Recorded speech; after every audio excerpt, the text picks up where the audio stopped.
Assalamualaikum warahmatullahi wabarakatuh.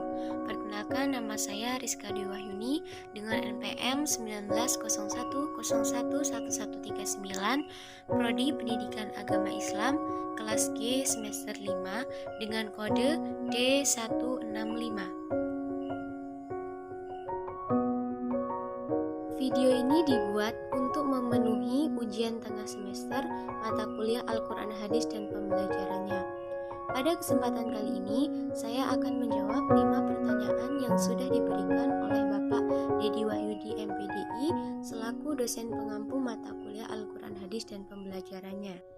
Pertanyaan yang pertama, bagaimana konsep Merdeka Belajar dan Pendidikan 4.0? Secara umum, konsep Merdeka Belajar yang diusung oleh Kemendikbud saat ini memiliki 4 komponen utama, yaitu yang pertama, ujian sekolah berstandar nasional USBN 2020 sepenuhnya tanggung jawab sekolah. Kemendikbud mendeklarasikan bahwa mulai tahun ajaran 2020-2021, ujian sekolah sepenuhnya dikelola di masing-masing satuan pendidikan. USBN yang direncangkan oleh Kemendikbud memberikan kebebasan kepada pihak sekolah dalam mengelola ujian tersebut, bahkan untuk ujian yang dilaksanakan juga dibebaskan kepada masing-masing guru. Artinya, guru bisa memberikan ujian dalam model apapun mulai dari ujian tertulis, portofolio, karya tulis, dan lain sebagainya. Yang kedua, 2020 ujian nasional atau UN terakhir.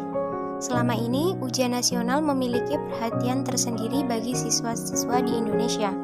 Ada yang menjadikan ujian nasional sebagai pemacu semangat belajar, dan ada juga yang menjadikan ujian nasional sebagai alasan melakukan pembelajaran efektif, yang mana siswa hanya belajar dengan target lulus ujian nasional dan mendapatkan nilai yang disyaratkan saja.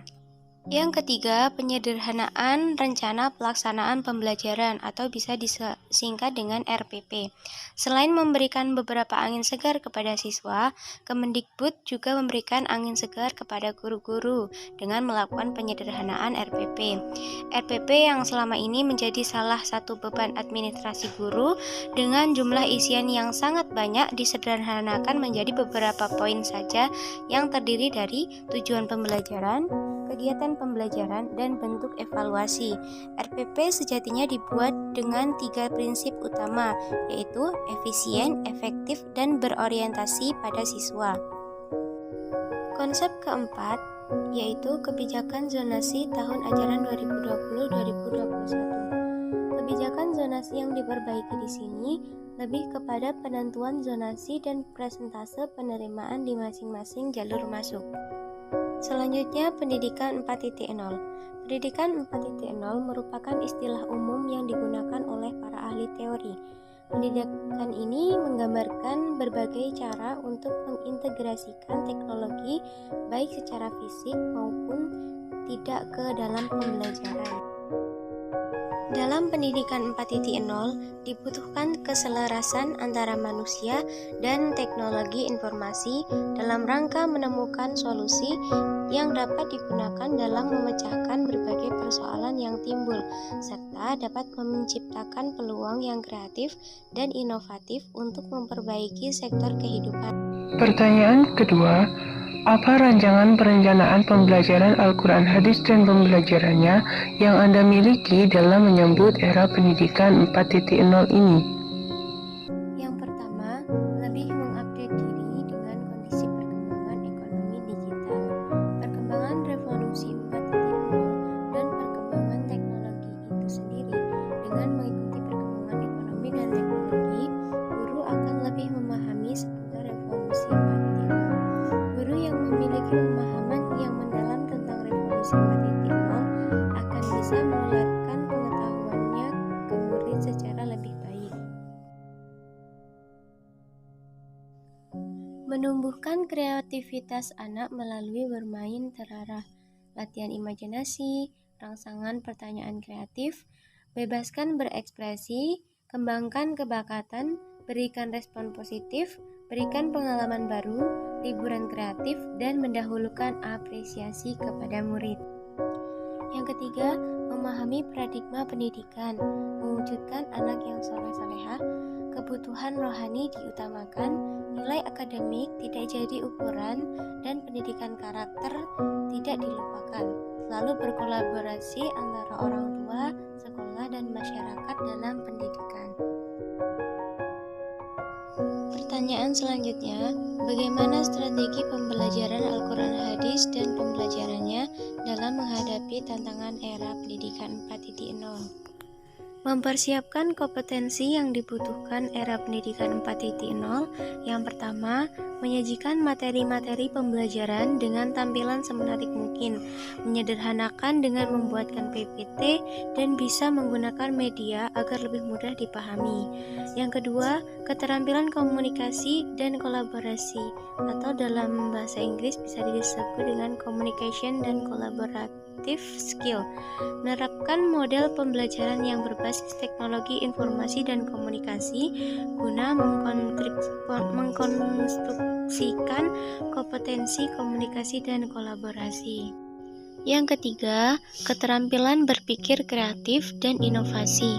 Meningkatkan kreativitas dan selalu berinovasi supaya peran kita nantinya sebagai guru maksimal dengan teknologi, karena di sini kita diposisikan sebagai pengemudi pada teknologi yang kita gunakan untuk menyampaikan pendidikan di era 4.0. Pertanyaan yang keempat, bagaimana pengembangan media pembelajaran Al-Quran Hadis dan pembelajarannya yang sesuai dengan era pendidikan 4.0? Bahwasanya pengembangan media pembelajaran lambat laun semakin canggih. Hal ini disesuaikan oleh perkembangan teknologi yang membuat pembelajaran menuntut sistem agar siswa dapat berkembang sesuai yang mereka akan hadapi pada masanya.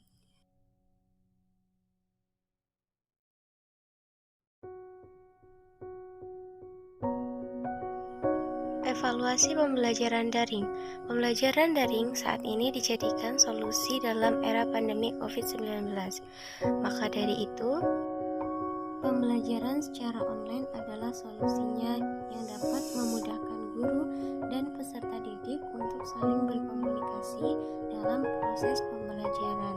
Interaksi ruang lingkup dalam pembelajaran jarak jauh antara lain: yang pertama, dalam kegiatan pembelajaran tidak terbatas antara jarak, waktu, dan tempat. Yang kedua, guru dan peserta didik dapat mengikuti perkembangan teknologi saat ini. Yang ketiga, dapat memanfaatkan internet sebagai sumber belajar atau sumber belajar tidak terbatas dari guru dan buku saja. Pembelajaran daring membutuhkan alat berupa smartphone atau komputer yang terkoneksi dengan internet.